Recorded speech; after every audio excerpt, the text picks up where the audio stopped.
So acknowledging might be a brief statement about the listener's own words, metaphorically, or a mirror. Organizing is a statement that offers themes or containers, speaking to the baskets or boxes. And then abstracting is a statement that shifts the conversation to a higher or lower level of abstraction metaphorically. So we took some time this morning to explore those. One thing I just want to point out is that when we're paraphrasing, it's important that we leave the word I out of the statement. So if Audrey is offering some thinking, I don't want to say, Audrey, what I heard you say was, when we do that, we're inputting our bias. I'm not involved in Aubrey's thinking. Aubrey's thinking is her own. So instead of saying, Audrey, what I heard you say was, I might say something like, you would like to pay attention to, or you are feeling blank. So just stay mindful of that as we move throughout our time together today. And also recognize that both Andrew and I are working on this as well as you. So to be completely transparent, you will see us muddy through some of those just like we expect some of you will. So we're going to start with an inclusion activity, and before I explain the protocol for that, I'd like to invite you to take a look at these 4 images. So you're going to have to kind of take a little mental picture. You might want to determine one that speaks to you. So you have a pumpkin in the top left, a bike in the bottom left, and then a lamp and a baseball stadium, which happens to be the Tigers, and Andrew is a fan of them. So determine one that speaks to you.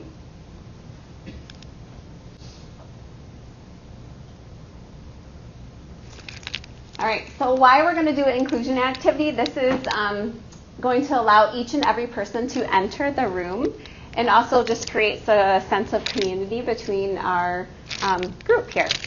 So the strategy that we'll use is called the 4-image simile. So utilizing the images that you selected from the previous screen and the simile, describe how the start of the school year has been for your students. Some talking stems that you might use are, the start of the school year has been like, for my students because, or the start of the school year has been as, for my students because, And then we'll invite you to stand. Partner A shares, partner B will listen, pause, and paraphrase. Then you will switch roles. Be prepared to share out at the end. So it sounds like Aubrey will use one of the images from the slide before. We'll stand up, make eye contact with a partner, identify partner A and partner B. Then we'll utilize a sentence stem to explain our thinking as it relates to the beginning of the school year. We'll pause, paraphrase, and then switch roles. And then we will take a seat to let the facilitators know we've had enough think time. Thank you for that clarification. What questions might we have about the next little bit of inclusion time? Okay. Yes, please. So the first sentence you would put, the school year has been like a pumpkin, like a baseball field. So you would use an image in that blank and then finish. Okay. Yes, these are the images from this slide. Okay. What other clarifying questions might we have? Perfect. We invite you to stand up and meet someone new. Thank you for your discussion and engagement. I'm going to utilize another strategy called airplane stacking. So for this strategy, I would love to see 3 volunteers be able to share out within our group. And I'm just going to give you a 1 or a 2 or a 3. And then we'll go back to the 1, then to the 2, and then to the 3. So might there be someone willing to share how the start of their school year has been? 1, please back up. 2, thanks, Nicole. 3, thanks, Nicole. Becca. So I said the start of the school year has been like the baseball stadium. There's been lots of noise, lots of chaos. food everywhere. I feel like, during one game or day, there's points where I feel like we're winning, points where I feel like we're losing. Going out to try different play or strategy and just really trying to, I guess, get into the swing of things, you could say. Whew. So a belief that you have about this start of the school year is it's much like a baseball field, and you feel that sometimes you are winning and sometimes you are losing, and it's a bit messy. There might be food everywhere. It might be a time where maybe, there needs some cleanup afterward. But yeah, it's a little bit messy, but mostly good. Yeah. Nicole. That's a hard one to follow. The start of my school year has also been like the baseball stadium for my students because we are switching for the first time this year. So I'm teaching math and science and my partner's teaching ELA and social studies.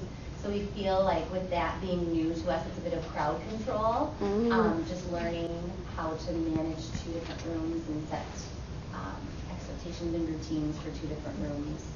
So, but it's fun with baseball. For you, the start of your school year has been much like a baseball stadium. You have some new things going on within your team, and having to adjust to those things has been a little bit challenging, but mostly good and encouraging. Thank you for sharing. Nicole. I picked the bike. So the start of school year has been like a bicycle for my students because they've been away from it a while, so they have to get back on and remember what it's like to ride that bike again. And some days we can coast easy, and some days we have to dig in and pedal hard. And we're all at different fitness levels for biking.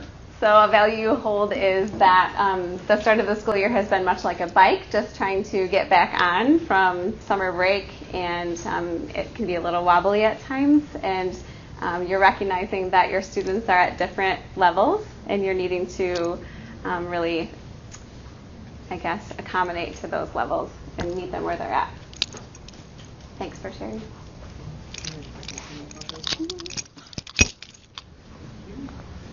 So the agenda for our time together this afternoon is on the screen. It's also located to the right up here. So we're going to take some time to talk about our approach in terms of our role in the classroom. We'll unpack what it's like to talk about focusing and funneling questions, and then we're going to try it with each other. We're going to hopefully have a nice psychologically safe environment that we can just practice with each other in here before transferring it back to our students. And at the very end, we'll take some time to reflect and plan next steps before logging into Google Classroom and completing a survey. What questions might we have about the next hour and 20 minutes? Perfect. So, in just a minute, we are going to pack and stack, which is another strategy. On the center of your table group, you'll notice boxes of cereal. So everybody go ahead right now and grab a box of cereal.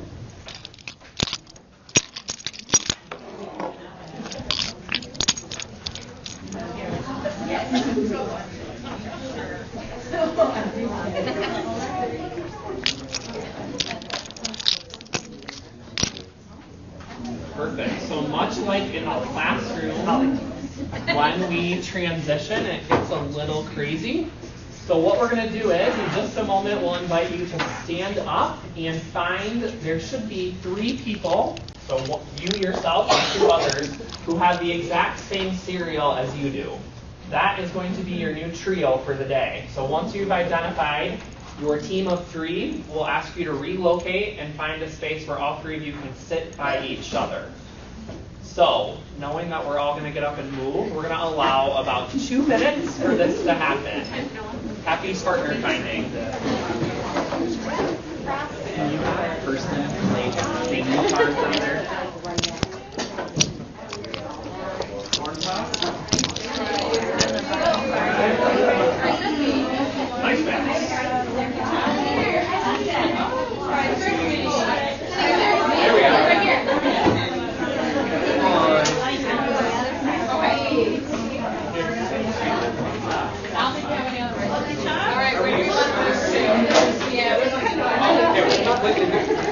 you already knew me. I didn't get very subtle. That's good. That's good.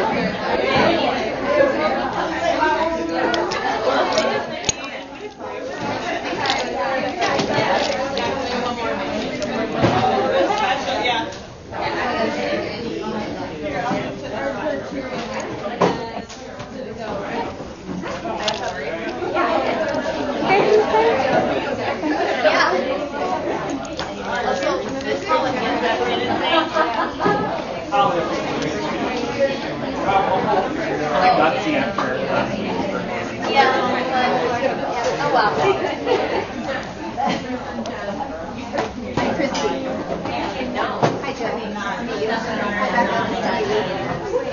Realizing that we're going to message together that we don't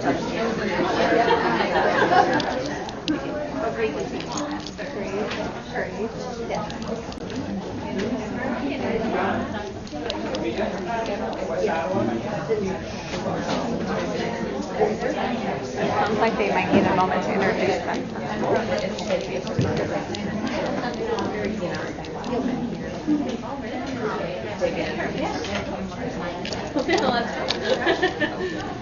Does everyone have a group of 3? I noticed there was one group of 2. Is there a group of 4 somewhere? Or 2 groups of 2? Oh, perfect. Okay, so might one of you be willing to be flexible right away and move up to this group of 2, making a group of 3 back here and a group of 3 up here? There's 2 groups of 2 here? Yeah. So there should be one more group of 2 if I'm doing my math correctly. We have 2 groups of 2 right here. So that's 8, which is not divisible by 3. So let's do this. We'll just have you guys be groups of 4 if that's okay, knowing that when we get to A, B, and C, you'll just have to be a C and a D. Look at that flexibility. Perfect. So we already did part 1. You found your teammates and a new place to learn. Part 2, in just a minute, we're going to dig into that assimilation and accommodation piece. So what we'll invite you to do is individually read and annotate the text that Aubrey and I will pass out. After you've read it, we'll invite you to just engage in internal dialogue around what connections might you be making. When might you have experienced accommodating or assimilating? After you've had time to individually read, annotate the text, D'Antonio, Aubrey and I would invite you to begin dialogue with your team. What questions might we have about the next little bit of individual think and collaboration time? Who might be willing to offer organizing paraphrase for the group about what we're going to do next? And if you haven't noticed, Aubrey and I are very good at wait time. So perfect. Thank you. What's your name? Stacy. Stacy, thank you. So we are going to read the text that you're going to hand out in a moment and annotate. And then with our team, we will have a conversation about that question, those questions. Can I have one step in? Might I add one more step? After you read, what might you do after you've annotated? Somebody help me out here. What am I doing? Oh, yeah. I'm sorry. I was implying. You were exactly where you need to be. So we are annotating the text that we are reading, and then we are answering those questions, connections that we make, and some things that we've experienced. Perfect. Thank you, Stacey, for taking care of that. Don't apologize. You are right where you need to be. Perfect. Aubrey and I will pass it on.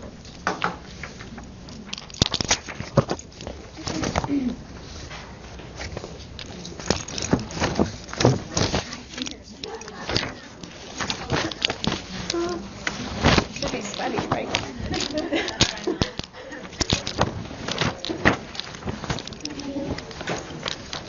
Think about your back facing us. I mean, I know that you would love to look and face us.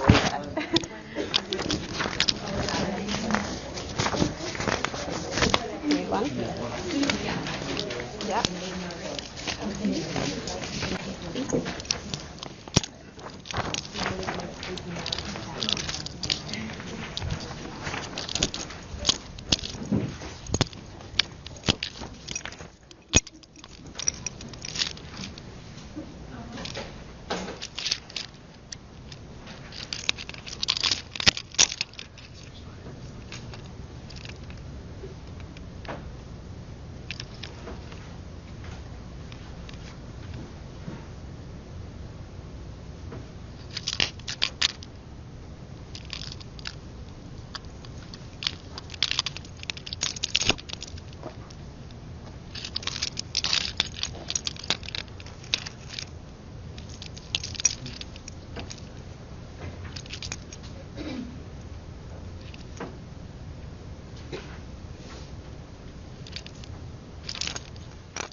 We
have someone marked on hold.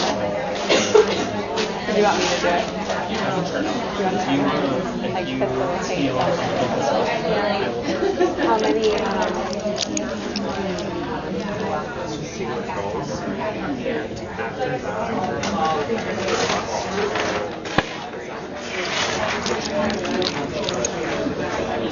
Cool. Okay, you're throwing me a curveball.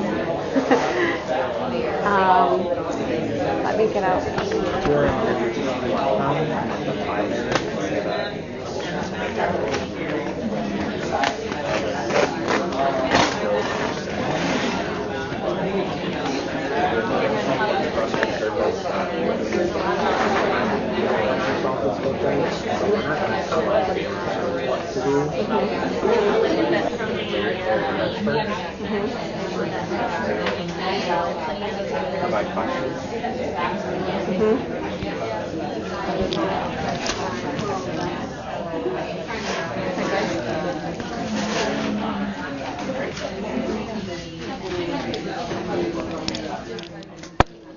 Is that good or you want more?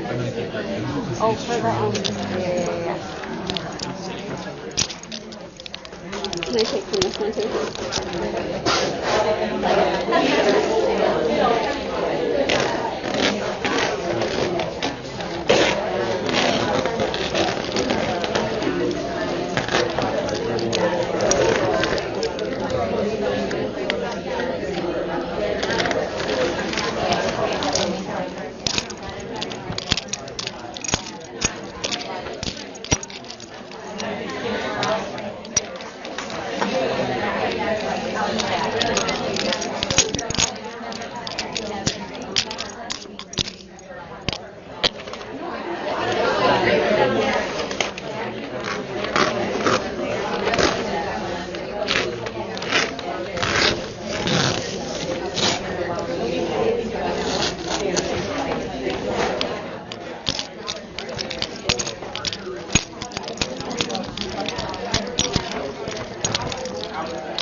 Two are together. Did you separate them? I'm wondering if we go to the back for this conversation. Is there bad juju vibes from the back? Feeling that? Yeah.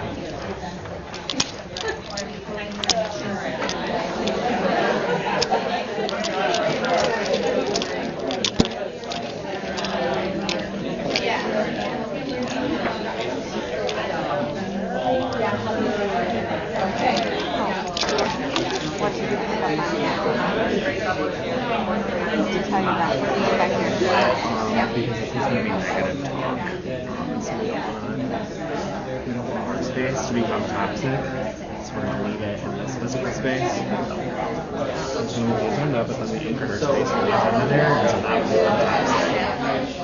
become toxic. That doesn't sound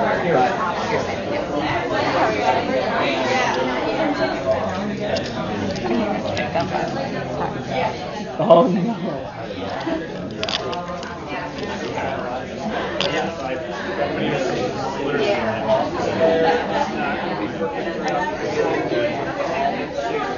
As long as you catch me if I shred.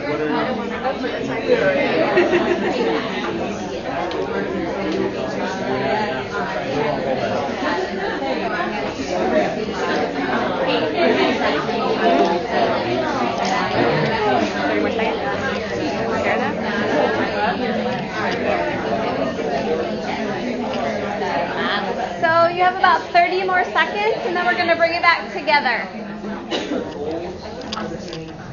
30 more seconds. Or 10.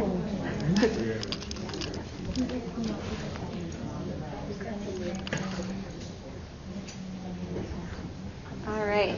Thank you for your engagement in that discussion. We're going to move to the back of the room now, so you might have to readjust where you are currently sitting. Might there be some people in the room who would volunteer to share a preconception that you may have about coaching? Yes, what's your name? Sarah. Sarah, thank you. So we talked a lot about like sports coaches, and when you were playing sport, if you ran to play around the basketball, the coach said, this is how you're supposed to do it, this is the way we run it. Whereas in math coaching, if a student gives an answer and they give it wrong, or a right answer, but they did it a different way, we don't correct them and say this is the only way you can do it. So like in sports, they tell you what you're doing wrong and you correct it. Whereas in math, you coach differently and you ask more purposeful questions. Well, how did you get to that answer? And not, how did you run the play that way? Like, no coach ever told me that. He said, no, you're doing it wrong. This is what you do instead. You're offering that the disconnect between a coach as in an athletic or other role and a coach in the education world are two different. They may have similar identifiers, but one thing that could be different is just the way that they provide feedback, and that with students we don't just tell them, we honor their thinking and where they're at, and maybe pose questions to help them get to where they need to be. Did I capture that thinking? Thank you.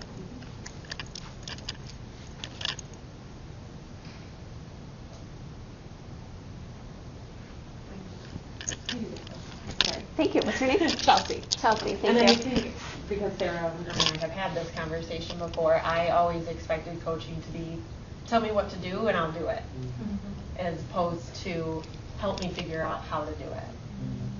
Is what my misconception was. Just tell me what to do and I'll do it.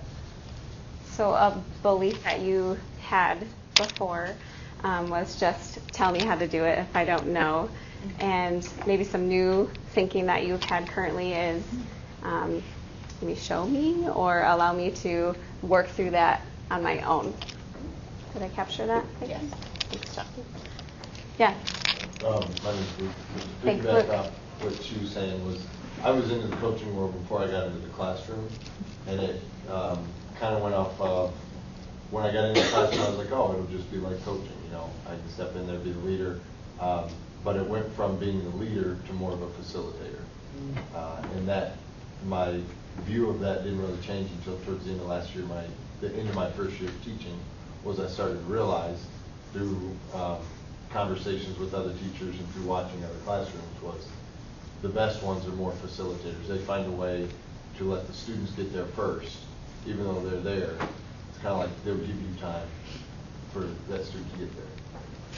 May I ask you a clarifying question? Were you in a coaching role in the athletic place? Okay, so that's what you were speaking to there. So a value that you hold is that in the education world, we need to really become facilitators, and you've really seen the response of the students in the classroom environment and what happens when teachers put themselves in the facilitator role and really transfer the ownership of learning onto their students. Can you capture your thinking? Yeah. Thanks, Luke.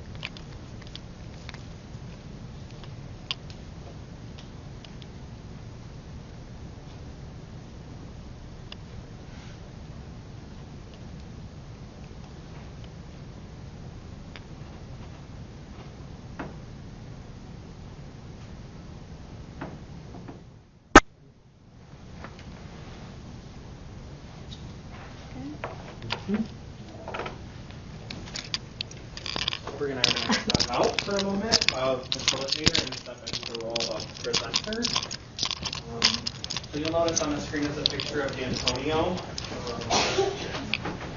The coaching that we're referring to is not the coaching you'll see a coach do on a sideline. Like Luke mentioned, that's really direct instruction. And like Sarah offered, it's really telling you what to do. Audrey and I identify ourselves as coaches, and we hold the value and belief that every person we interact with has the capacity and the capability to coach themselves. So we are not going to tell anybody in this room ever what to do. We'll pose questions, we'll invite you to think of a different perspective, but our role is not to tell you what to do. You're experts. You're in the classroom every day. You're interacting with students. You know what to do.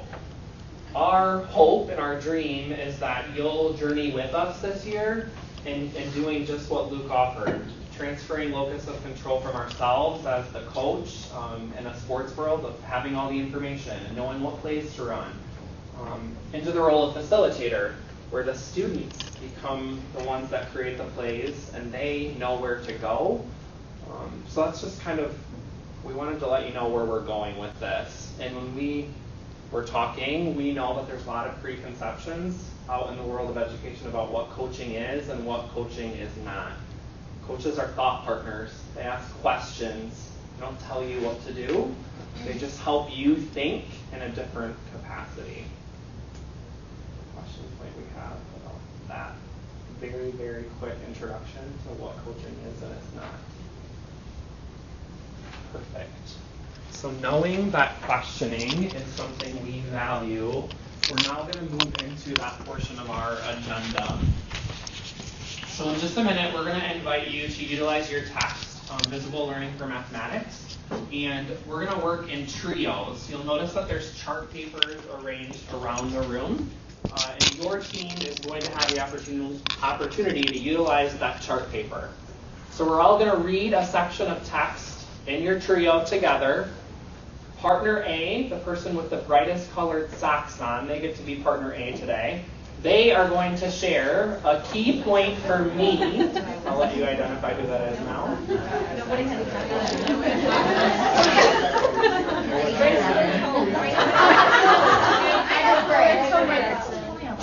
Oh, Stacy's got a great idea. If you're not wearing socks, then it's your toenail polish. Stacy. That's for the guy.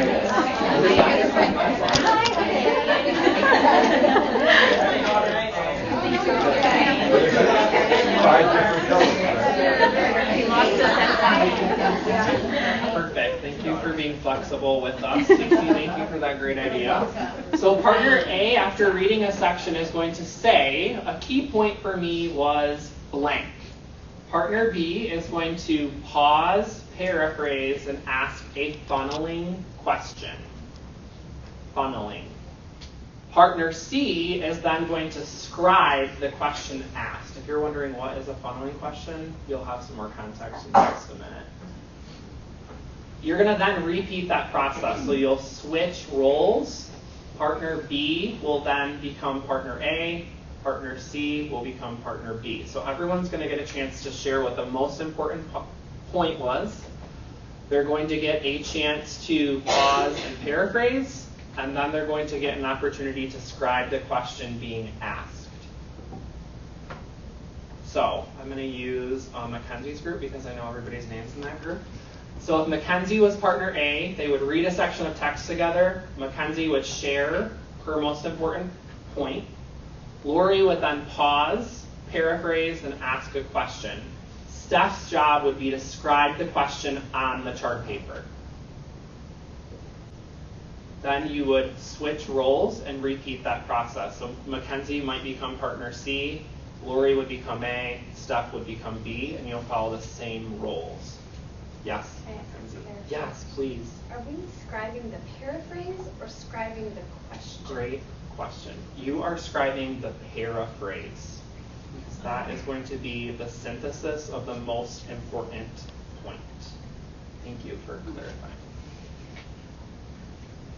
We're practicing asking questions, but we're also practicing paraphrasing. And if you're not comfortable, that's okay. This is a safe place to try. What questions might we have about the next little bit of time other than what are we reading?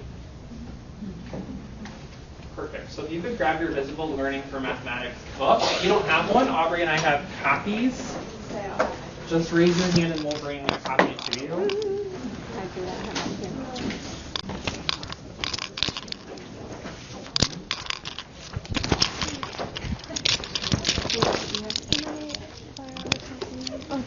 That is Yep. So if you do have your copy, you'll want to turn to page 89. I don't know, but I will find out for you. Thank you. You're welcome. So if I can direct your eyes up here, we're going to read 3 chunks. So the first chunk on page 89 should say funneling questions. Thank you. It's page 90. We'll go one more to the very top of the page. It should say funneling questions. You'll read that section. Then you'll notice the section underneath says focusing questions. That's section 2. And then if you keep on reading, the third section. Nope, that's too far. Yeah, okay, that's why it says 89. Sorry, can you go back to 89? I'm going to re-give directions because I'm not doing a very good job. Page 89, it should say funneling and focusing questions. So that's the very first section. Section 2 is just funneling questions, and section 3 is focusing questions. So I'm going to review because I know I messed up. First, you're going to read focusing and funneling questions on page 89. Second, you'll read funneling questions on page 90. And last but not least, you'll read focusing questions, which is on page 91. What questions might we have about the next little bit of time? Yes. Yep, those books are yours, so feel free to write in them, do whatever you need in them. Yeah. Can I do one focusing question? Great question. So Megan is wondering about the last section. It's kind of long. You guys can determine how far in that section you want to read. So if it's just to the end of that page, that's completely fine. That'll be more than enough.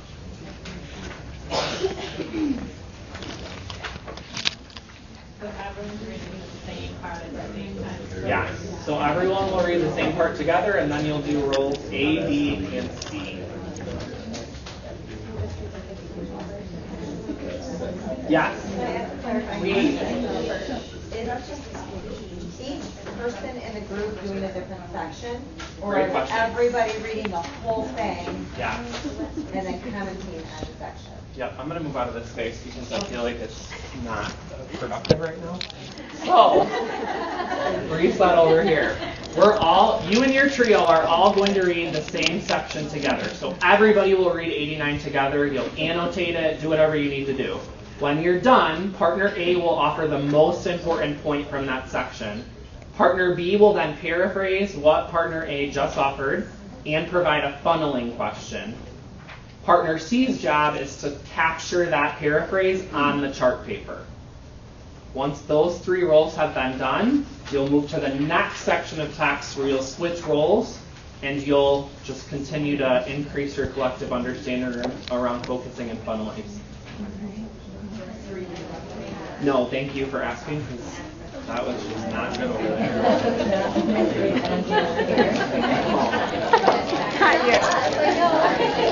Not you. It's not you. Okay, happy reading.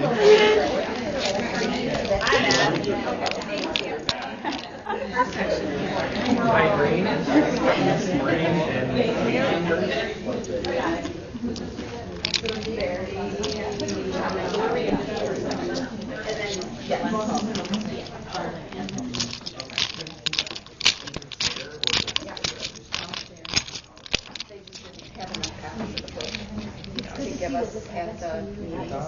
Do you know the order of each section? Did you get that part? That will help. Yeah, it's just the first page of it. Yeah.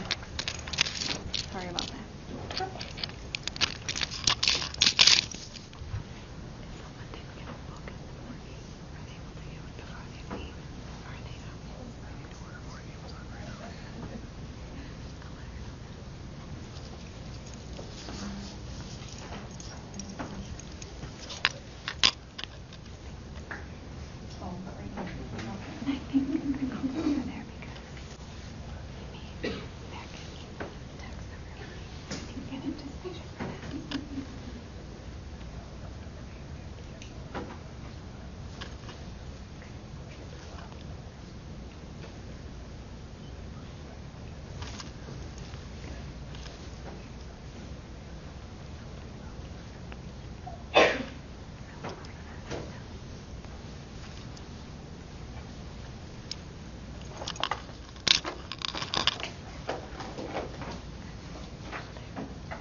Partner A, most valuable point. Partner B, paraphrase, question. Partner C, record.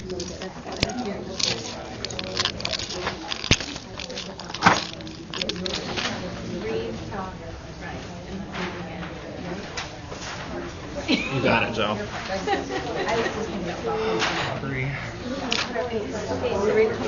That was a lot in it. I thought maybe. The page numbers and the acting were wrong, and that was what was and everybody else did. But we'll own it, because I should have named them. Strategy class. I was looking. I didn't think yet.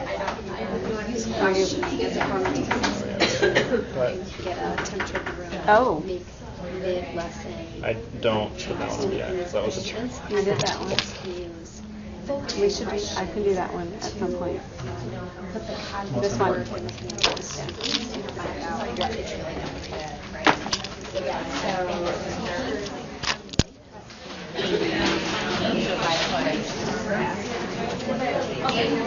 You don't want that watching your. My handwriting. You're scribing, right? Okay.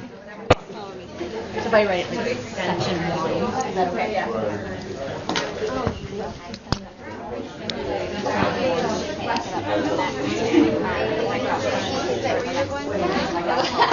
When we need to read it.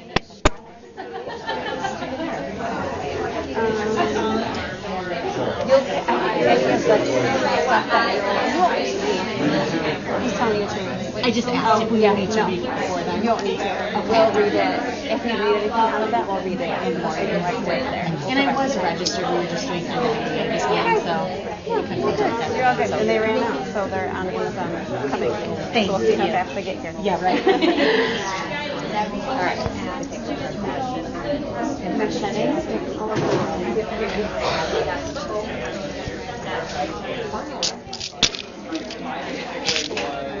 So Something that would help in the future is our signs, meaning the ones I wrote, are too wordy, and we need to just synthesize and use the picture.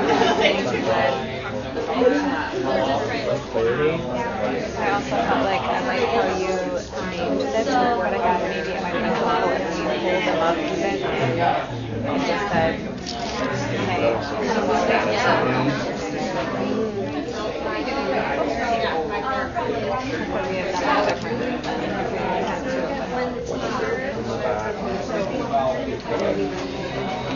Just page 90. Just up and down.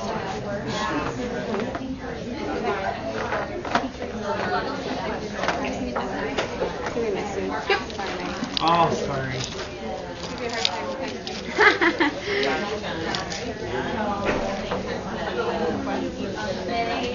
That was a hard protocol. Like, there's many steps.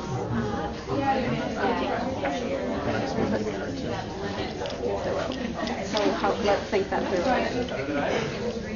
Yeah, visually paragraphing, getting them off and standing by their first thing you need to do is get them off and standing by their chart. Done. Identify a partner A. Pause. Partner A, put your thumb up. You're staying by your chart. Partner B, partner C. In just a minute, you're going to rotate clockwise. You rotate. Partner B will. Partner C will. So, partner A will stand up. Partner B will listen, pause, paraphrase, ask a question. Partner C will write that question down. And that's on their second poster, probably some of them? Or is it going to be, we want them to try to get it? They should chart it or just write it. I feel like it's going to be a lot Write it to where? like post-its. Oh, post-its? Yeah. So like that's on the and then the post-its will be. We'll go with you. So bring her. So when you stand up and when you stand up to your poster, bring her right on top. And I know, like,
Was that your? What was that your? What did you try? He's so sweet. It's a Spanish American and she invited me in, and it's cute because two of the locals there are my neighbors, so they're the two that would stand next to me, so I could do it. Thankfully, it just How special. Yeah. That's really neat you did that.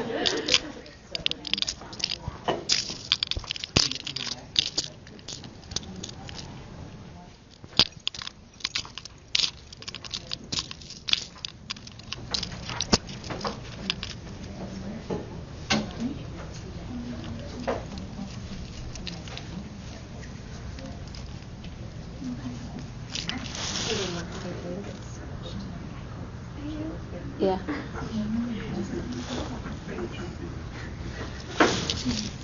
Especially key today. What?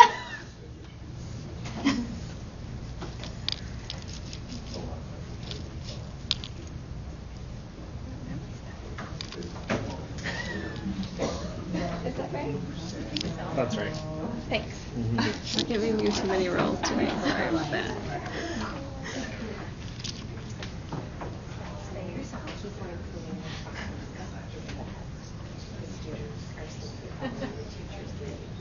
Oh, that's like answering questions. Right? Am I going right?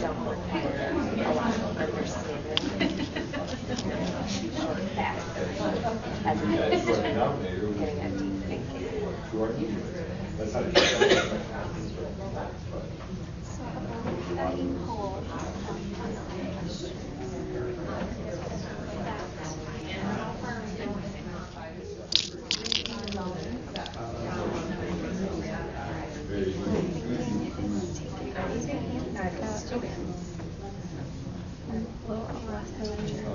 we have till 3. 40 minutes.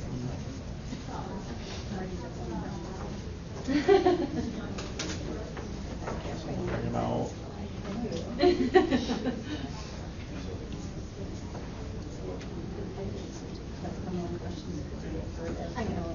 Yep, you're doing a squat.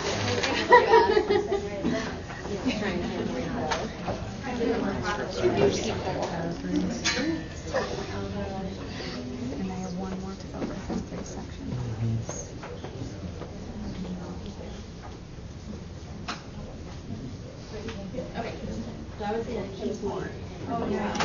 standing over there for the rest of the day.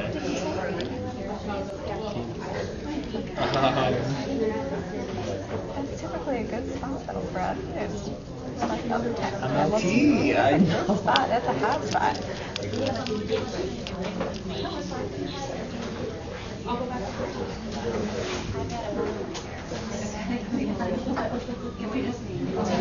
Accomplish that? Not all of it. What parts? I'm wondering about cutting down on the number of gallery walk stops we make. Rotations. So And I'm wondering about about 20-ish minutes for because then we're going to end up with maybe 10. Yeah. Because the student something in this done around 2:30-ish, like 8 more minutes. Right, so then At best. Yep. So then 10-ish. For the gallery walk. For reflection and action, are you comfortable about surfacing those, or yeah, I know That's important. That's the one thing that always gets skipped.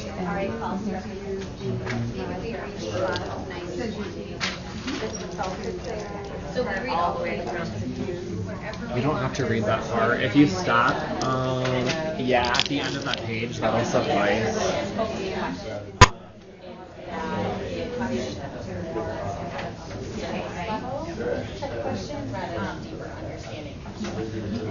Preparation manuals, copies.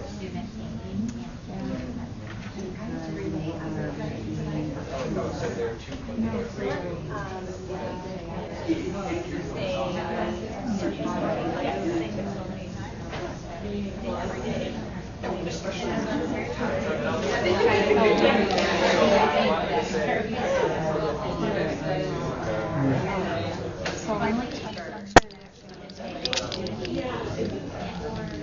2 minutes turn to an elbow partner share. But What I'm wondering is if we get them up to the gallery walk, if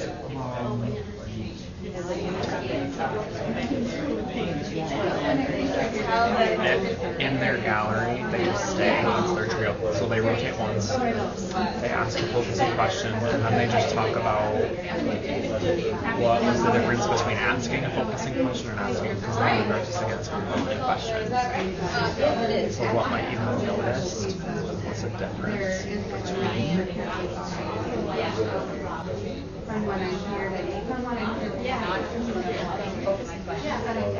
So I'm hearing you say, we'll do the gallery walk, but rotate one spot. So go to your own poster, rotate one spot. Yeah, so I'm just thinking of using the same protocol. Partner C will share what they noticed about the question being asked.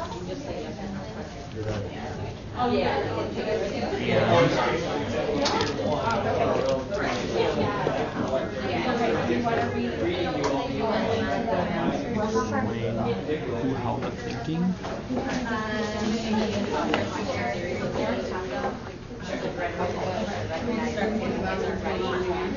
Partner say will share what they noticed about the question being asked.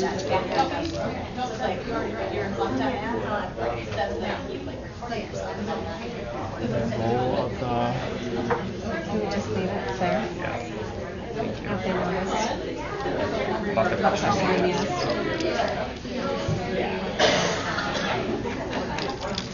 Okay, so I'm going to exit and refresh. We do like back of page 91.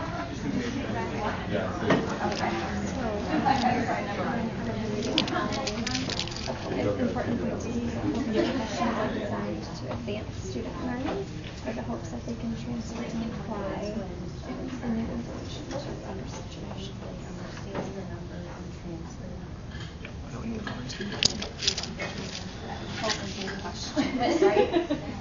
Yeah, that will allow take student learning efficiency level and allow them to go deeper. Those are two groups. Yep. They just need this one. So two more groups.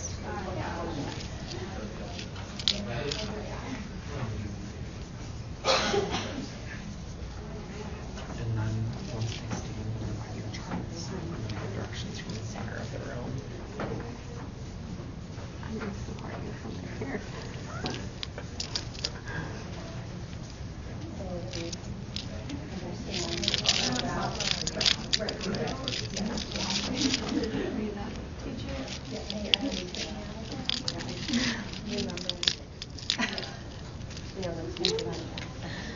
Does that make sense? It's a Monday in this room today. There's something about this space. I don't know what Yeah, it's we with need to that. find new space. Can we relocate? For students.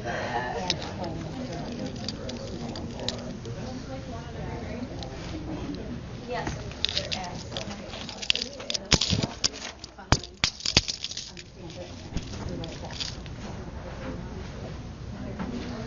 So partnering is going to stay put. B and C are going to rotate clockwise. Was that a following question? Yeah. What if we're going to identify A, B, and C next to their post-it note? And A, B, and C.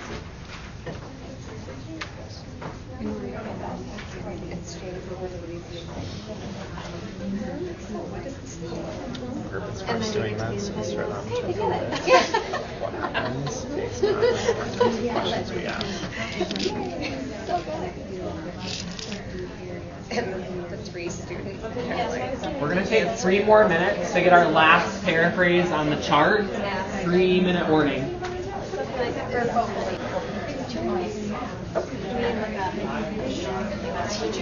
Questioning.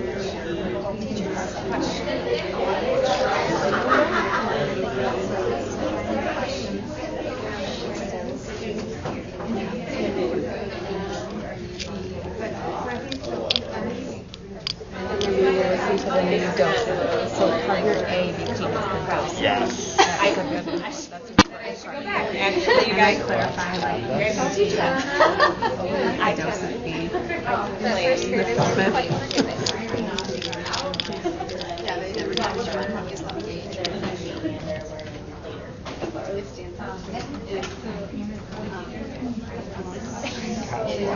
Today, as a docent, will stand with their Knowing how to respond to you and then getting that thing to Well, and they really ultimately as a docent and will need to know lessons, right? They might need to know horizons, and they might need to know but how that works together to make the slope. And they have no idea what the slope is. You know what I mean? And if you're consistent with that type of question, they'll just wait until you guide them through it. They'll wait long enough until you start asking bits and pieces that they can ask. Ones where that whole customer going, oh, well, I can do that. Well, I like that the focusing question have multiple ways to answer it. Maybe you're going to give kids not just on anybody can answer that and not feel like they're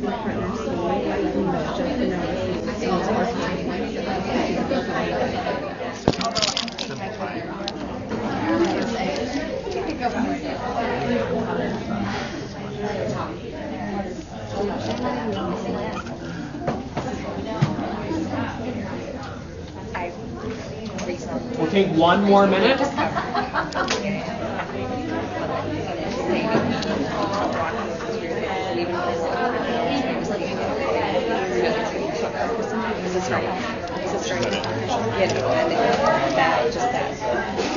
I only saw Audrey trying to say, tell me what you think. Explain the thinking to me. How did you make this answer? Why did you do that? But even giving away a little bit more and saying, why don't you talk about what was your and training them to push on each other's Okay. You are where you need to be, and that is the perfect place to be. So here is what we're going to do next. In just a minute, I'm going to say go, and at that time I'm going to ask your entire group to stand up by your poster. Ready? Go.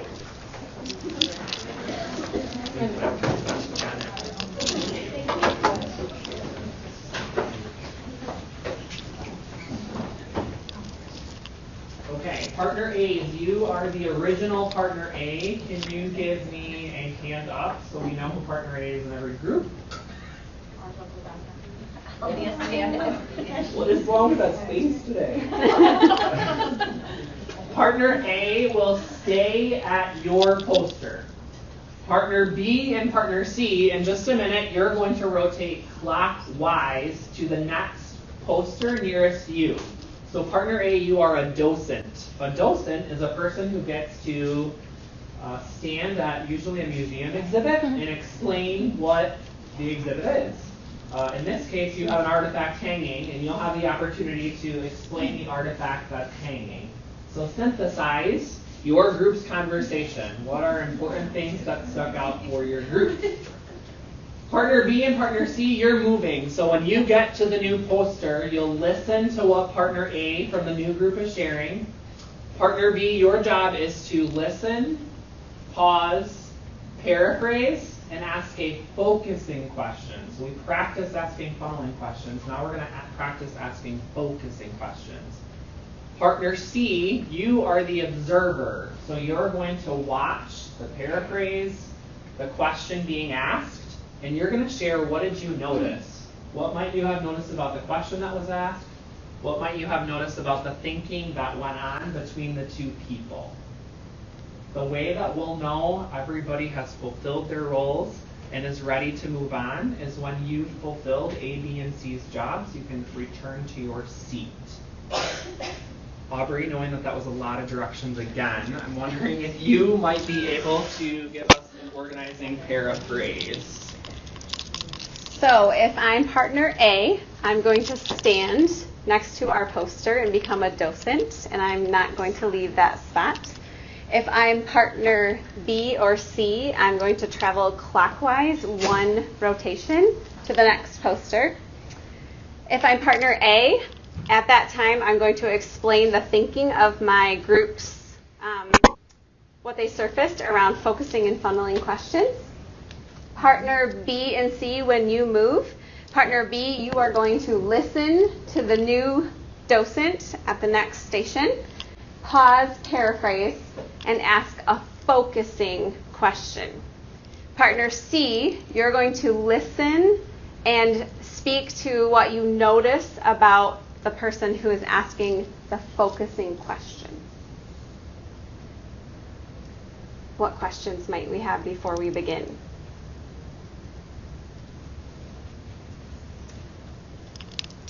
Happy rotating.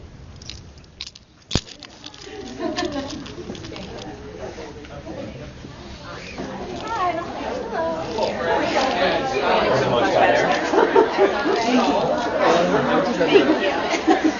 going to tuck that one and send that off. By the window, you walk away.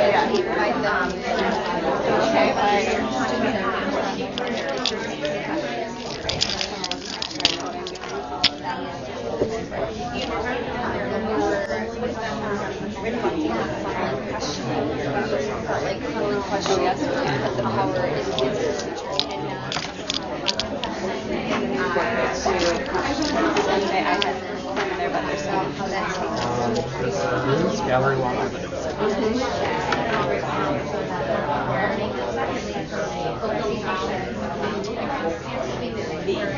We also add,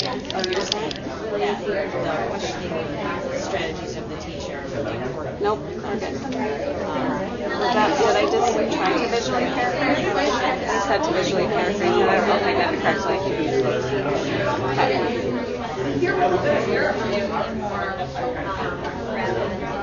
So I was trying to do so. I have to ask 15 questions. So, Those funneling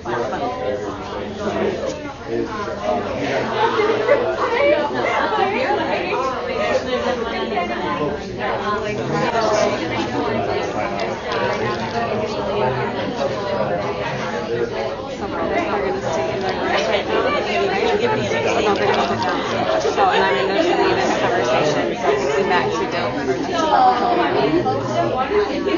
behavior. This is a behavior. I don't know. Was this right? Oh, sorry. Well, no, you're principal. When I say, Maybe say that was behavior.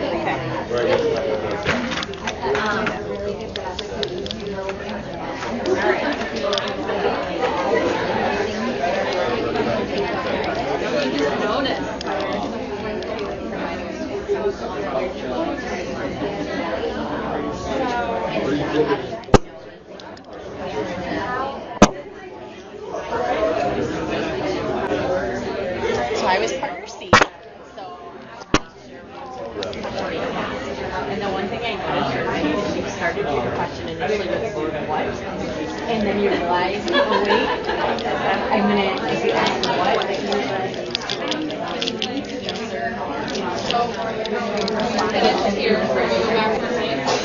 You listen so well. We clarified the direction. That was my observation about the question. We're going to spread some good vibes over this thing. If you see such a spot, maybe I just need to be at least we can laugh about it, right? Well, sure. And you're in that moment with our kids. Right now, we're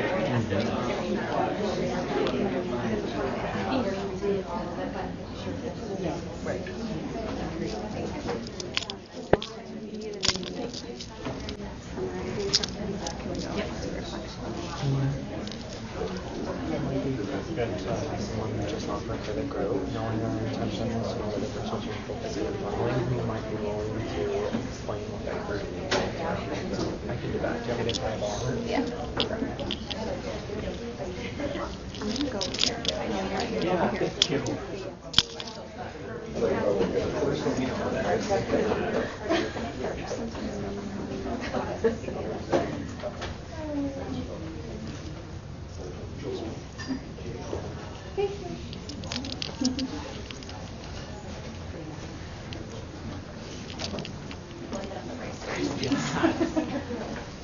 So knowing that one of our learning intentions was that we would be able to distinguish the difference between funneling and focusing, we're wondering if someone might be willing to share out, whole group, what their current thinking is around those two topics, knowing that we have a very safe environment on day one already. Who might be willing to share out, whole group, what their current thinking is around that? Yeah, please. Luke kind of alluded to something we were just having a conversation right at the end on how pacing guides can have a tendency to force us towards funneling questions. Mm-hmm. We may start out with all these focusing questions, but then when we see a pacing guide that says we have to be done by this date, we start funneling the kids to the answers we want so that we can get on to the next topic. So So just how the role pacing guides play in the types of questions we ask. As teachers, we're constantly balancing against the clock usually. And so it's important for us to remember and to value that although there's this earth clock, there's also a human clock, right? And we need to recognize that the human clock is that adaptive change that we're trying to get at, where the earth clock is technical change, and it's not going to get to the depth of understanding that we really know we need to get to. Thank you, John, for offering that. Yeah, please. I thought of like exit tickets and other things where you ask the students to show their work. So, with that, it's not just enough for them to write 5 or 7, but they have to write out, with a drawing or an equation, how they got that, and how that should be the same way with their fingers. They should, verbally have to show their work, so not just say the answer, but with those focusing questions. Make sure they're explaining it to Becca. Thank you. So, Becca, a connection you're making is that the depth of knowledge and questioning can be very closely tied to our formative assessment. The depth of knowledge types of questions we're providing students with on formative assessment. And in order to really get to the depth of knowledge we want, we have to ask focusing questions to get there. Thank you. Yeah, please. I think when we use focusing questions, we can ask fewer but better questions. Yeah, what's your name? Sorry, I can't remember. Nicole. So Nicole, you really value, it's not the quantity of questions we ask, but the quality of questions that we ask. Right. Well, I thought of that when she talked about showing their work or drawing their work. Like, I can give them a homework sheet with 10 problems to practice, or I can have them do 2 where I can really see their process. And they have to really think about their process. And that will probably be more valuable for all of us. Really value the journey of learning and just surfacing where students are at on that journey. Yeah, Lori. We had also noticed that students, if they tend to notice your pattern, that you're going to fall into those funneling questions. When you do try and bring out the thinking, they will wait, knowing that eventually you will start asking the funneling questions. So they're less likely to go out on a limb. It sounds like just the reading today has raised our level of consciousness around the importance of waiting and continuing to ask those focusing questions instead of saving kids by asking a funneling question. Did you ever hand up? Yeah, I was just going to say, I think focusing questions also can allow for a lot more student participation, whereas those funneling questions, sometimes it's a very cut and dry, one kid says the answer and you don't get to hear from others. Yeah. Just to build off of what you're saying, Selena, when I reflect on one of the success criteria that you listed, talking about locus of control, those funneling questions really put that locus of control in the teacher's hands, and the focusing questions provide the opportunity for the students to take on that locus of control. We didn't pay Mackenzie, if you're wondering. She offered that all by herself.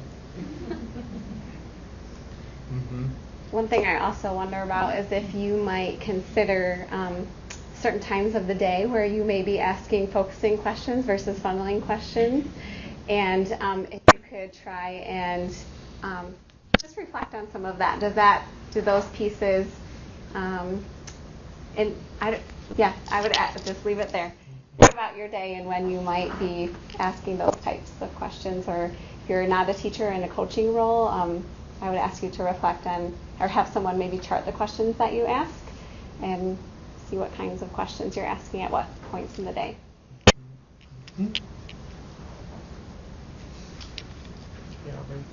Thank you for that. You have to keep zooming. Yep. Ooh. All right, so at this time we're going to move to the reflection and action portion of our agenda. Why we feel that this is important is to provide each of us an individual an opportunity to express our internal thinking externally. So Andrew and I really feel like this time, reflection and action, is very important. It's often the time where you're racing the clock and you had some other things planned, but you have to adjust. but we value this time for you, and we want you to process what you learned today and be able to think about how you might take this back to your current role that you're in. So using Delt's nested levels of learning, which you experienced this morning, might you be willing to think about today's new learning? What approaches might you bring back to your building to transfer the locus of control from the teacher to the students? Also, we would invite you to name 2 skills that you will commit to trying between now and our next MichME date.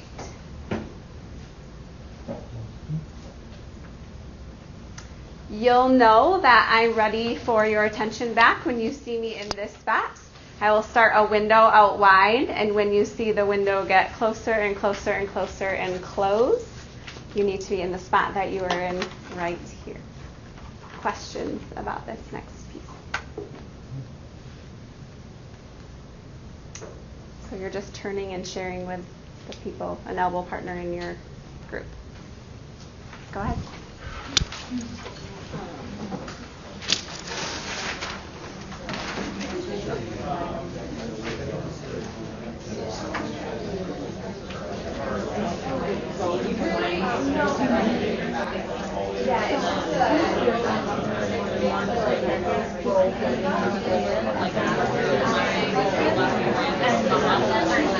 And then also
You can do it. What? Did I give you enough time to share both?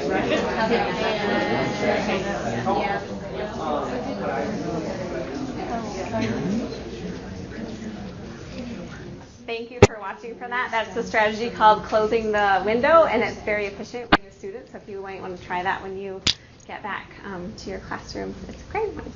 Would there might be one person willing to share an approach connected to your learning today, or 2 skills that you are willing to commit to? Thank you. Yeah. What's your name? Elizabeth. Elizabeth, thank you. One thing that we both discussed is bringing back to our building the idea of the types of questions that we're asking, and thinking about, for everyone at our building, when are we asking more of those funneling questions, and when are we asking more of those focus questions, and the importance that the focus questions can bring. Elizabeth, something that you surfaced for our space today is just really bringing back the idea of questioning, and you're recognizing the importance of the 2 different types of questions and how those have a potential impact on our students. Did I capture that? Thank you. All right, at this point, we're going to move to our Google Classroom portion of our agenda, and Andrew is going to walk us through that.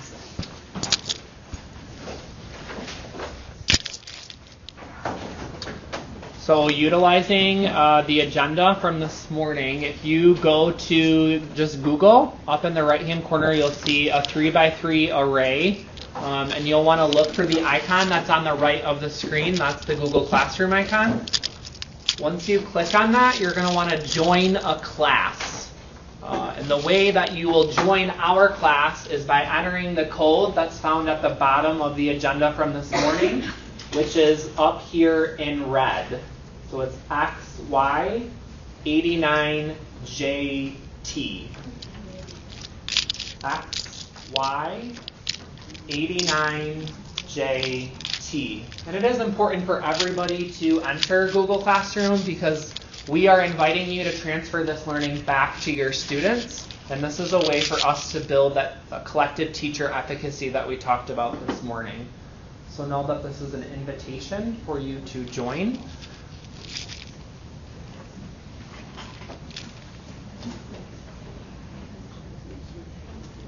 Can you give me a thumbs up when you're in, just so I know when you...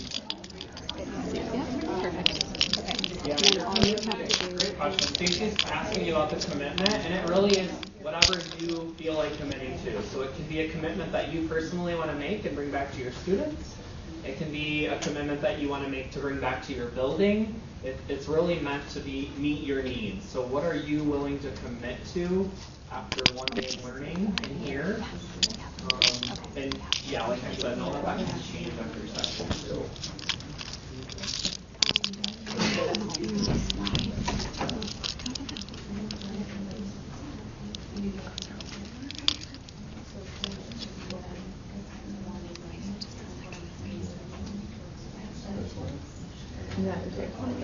Yeah.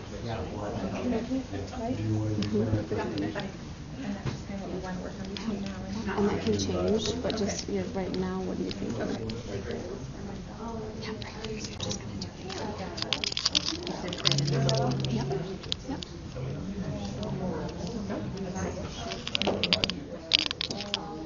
It can be either. You can put both in there if you are already thinking that way. Yeah. Sorry.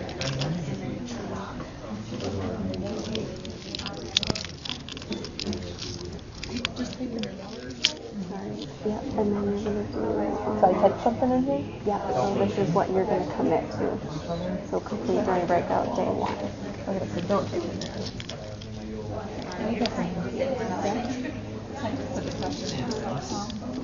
Oh, okay.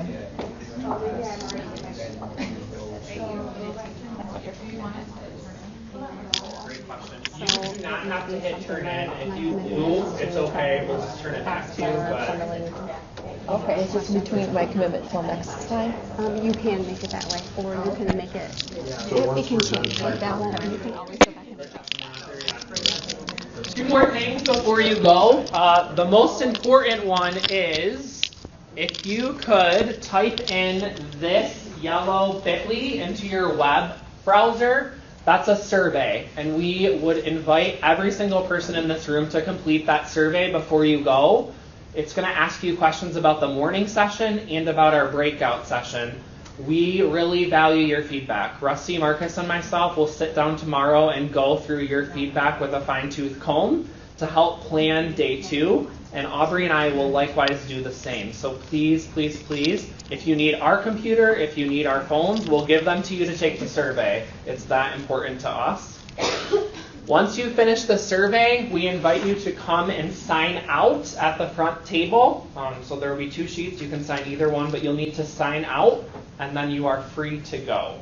We'll see you again on October 25th, which will be here before we know it.